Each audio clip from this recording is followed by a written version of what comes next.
এক ব্যক্তি প্রশ্ন করেছেন, মাথার চুল বিক্রি করা জায়েজ আছে কিনা? আল্লাহ পাক রব্বুল আলামিন কোরআনে বলেন, ওয়ালাকাদ কাররামনা বানি আদম, আমি মানুষকে সম্মানিত করেছি এবং মানুষ আশরাফুল মাখলুকাত, সমস্ত সৃষ্টির মধ্যে সবচাইতে বেশি সম্মানিত, সবচাইতে বেশি মর্যাদাবান। আরেক আয়াতে বলেন, হুয়াল্লাযী খালাকা লাকুম মা ফিল আরদি জামিআ, এই পৃথিবীতে যা কিছু আমি বানিয়েছি সবকিছু তোমাদের এই আশরাফুল মাখলুকাত ইনসানের জন্য বানিয়েছি। ইনসান আল্লাহর ইবাদত করবে, সমস্ত সৃষ্টি ইনসানের সেবা করবে, এই জন্য বানিয়েছি। সুতরাং মানুষের কোন অঙ্গ প্রত্যঙ্গ, সেটা চুল হোক, সেটা চোখ হোক, শরীরের যে কোনো অংশ, কোন অংশই বিক্রি করা অকাট্যভাবে হারাম। আপনারা দেখেছেন আমাদের সমাজে চলতেছে, মেয়েরা কিন্তু এখন মাথায় বাড়তি চুল লাগায়, লাগায় না? সৌন্দর্যের জন্য। এই চুলগুলো তারা কোথায় পায়? তারা কিনে নিয়ে আসে। চুল কিনা, চুল বিক্রি করা এবং এই নকল চুল লাগানো সব গুনাহে কাবিরা। মানুষের রক্ত বিক্রি করা যাবে? রক্ত বিক্রি করা যাবে বলেন? রক্ত বিক্রি করা যাবে না। রক্ত আপনি ডোনেশন করতে পারবেন, দান করবেন। তো বিপদে পড়ছে, আপনি রক্ত দান করবেন, তখন সেটা সওয়াবের কাজ হিসাবে গণ্য হবে। কিন্তু রক্ত বিক্রি করে আপনি টাকা নিতে পারবেন না। এজন্য যখন রক্ত কাউকে দান করতে যাবেন, তখন নিজের পকেটের টাকা দিয়ে, ভাড়া দিয়ে যাবেন, আসবেন নিজের পকেটের টাকা দিয়ে।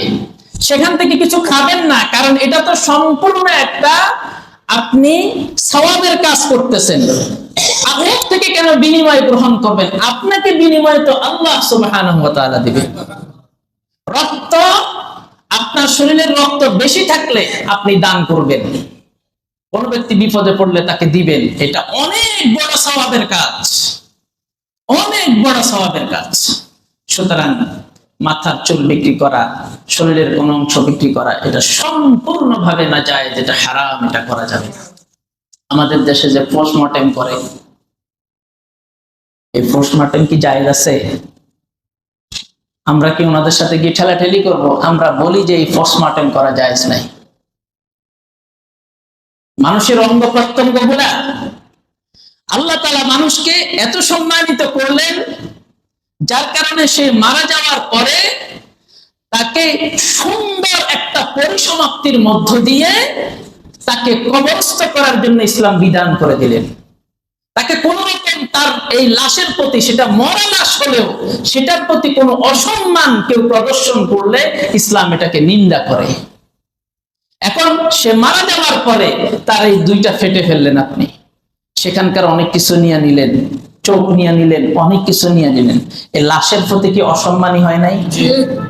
আচ্ছা, আপনি একটা মানুষ মারা গেল, রাস্তায় পড়ে আছে, আপনি এটাকে একটু পা দিয়ে এটাকে ঠেলে আরেক সাইডে সরাইয়া দিলেন, লাশের প্রতি কি অসম্মান হয় নাই? মরণের পরেও একটা মানুষের প্রতি আপনি অসম্মান প্রদর্শন, তাকে অসম্মান করা, তার মর্যাদাহানি হয় এমন কোন কাজ করার অনুমোদন নাই। সেই জায়গায় এটাকে ফেড়ে শরীরের বিভিন্ন অংশ নিয়ে ফেলতেছে। যারা করছে, যারা অনুমোদন দিচ্ছে, যারা করছে, সবাই হারাম কাজ করতেছে। জীবন আল্লাহ তাআলা প্রত্যেককে দিবেন যতটুকু দেওয়া, যতদিন বাঁচার বাঁচবে। আরেকজনের কিডনি নিয়ে আরেকজনকে বাঁচানোর জন্য ইসলাম আপনাকে বলে নাই। আরেকজনের চোখ নিয়ে আরেকজনকে চোখ দেওয়ার জন্য আল্লাহ আপনাকে বলে নাই। আরেকজনের শরীরের যে কোনো একটা গুরুত্বপূর্ণ পার্টস নিয়ে তাকে বাঁচানোর জন্য বলে নাই। প্রত্যেকের জন্য আল্লাহ জীবন যতটুকু বরাদ্দ রেখেছেন অতটুকুই সে বাঁচবে, এরপরে সে আর থাকবে না।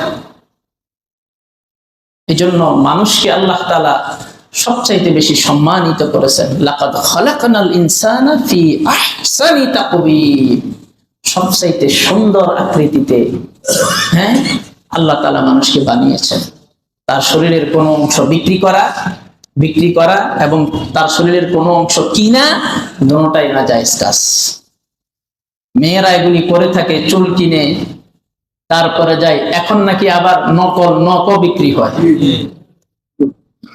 বড় বড় নখ এগুলা বিক্রি হয়, এগুলাকে বিভিন্ন প্রসেস করা থাকে। তো মেয়েরা এনে এখানে এগুলাকে লাগিয়ে দেয়, তারপরে নখটাকে একটু বড় করে সেখানে আবার রং লাগায়। কি লাগায়? আপনাদের মেয়েরা যদি লাগায় তো একবারে ওই যে নখ কাটা, যে এটার নাম কি, নীল কাটা দিয়ে ধরে এভাবে কেটে দিবেন। এরকম যদি করতে না পারেন তা আপনি সঠিক অভিভাবক না। তো আপনার সামনে আপনার মেয়ের নখগুলা খবিসের মতোই লম্বা লম্বা। খবিস, আল খবিস মাল খবিস ওয়া মা আদরাকা মাল খবিস, খবিসের মতো এরকম লম্বা লম্বা। কেন? আপনার সামনে আপনার বউয়ের নখগুলা এরকম লম্বা লম্বা কেন? আবার নখের মধ্যে নীল পালিশ লাগাইয়া রাখছে। ওযু তো হবেই না, ফরজ গোসল হবে। তো ফরজ গোসল যদি না হয় সে কি ফাঁক না পাক?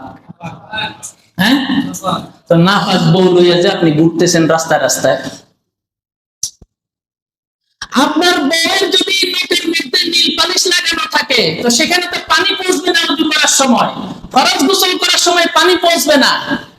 তা আপনার গায়ের মধ্যে পানি ডালবো, এরপরে আপনি দাওয়াতে গেলেন, শপিং এ গেলেন, বেড়াইতে গেলেন, কত জায়গায় গেলেন, কিন্তু এখানে এখনো নখে সেই নীল পালিশ আছে, নাপাক জিনিস নিয়ে একটু ঘুরতেছেন আপনি। আল্লাহ তাআলা আমাদেরকে হেফাজত করেন।